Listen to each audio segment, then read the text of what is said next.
மக்களை எல்லாரும் எப்படி இருக்கீங்க? நல்லா இருக்கீங்களாங்க?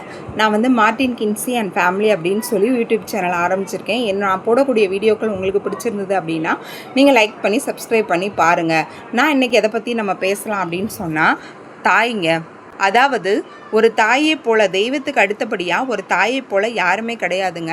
என்னுடைய வாழ்க்கையில் நீங்கள் எடுத்துக்கிட்டீங்க அப்படின்னா, கொஞ்சம் சாதாரண குடும்பத்தில் பிறந்த பொண்ணு தான் நான். ஆனாலுமே எங்கள் அம்மா அவ்வளோ கஷ்டப்பட்டு எங்களை படிக்க வச்சாங்க. நானும் எங்கள் அக்காவும் தான் படிக்க வச்சாங்க. எங்கள் அக்கா இப்போ நர்ஸாக வேலை கிடச்சிருச்சு, கவர்மெண்ட் ஜாப்பில் இருக்காங்க. ஆனால் எனக்கு வேலை கிடைக்கலங்க. நான் டீச்சர் ட்ரைனிங் முடிச்சிருக்கேன். முடிச்சுமே வேலை கிடைக்கல. இருந்தாலுமே நாங்கள் படிக்கக்கூடிய காலங்களில் இருந்து நாங்கள் வளர்ந்து திருமணம் ஆகிற வரைக்குமே எங்கள் அம்மா எங்ககிட்ட காட்டின அன்பு அது சொல்ல முடியாத ஒன்றுங்க.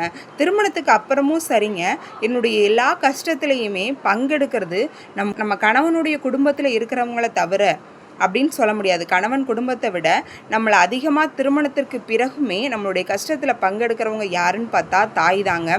இது நான் மட்டும் சொல்லலை, இந்த வீடியோ பார்க்கக்கூடிய எல்லா பெண்களுக்குமே தெரியும்.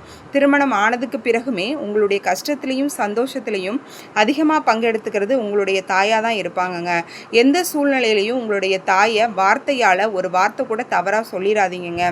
உங்களுடைய காலம் முழுவதுமே உங்கள் மனசில் கடவுளாக இருக்கக்கூடியவங்க தாய் மட்டும்தான். இப்போ வரைக்கும் என்னுடைய எல்லா கஷ்டத்துலேயுமே எனக்கு உறுதுணையாக இருக்கிறது என்னோடய அம்மா மட்டும்தாங்க.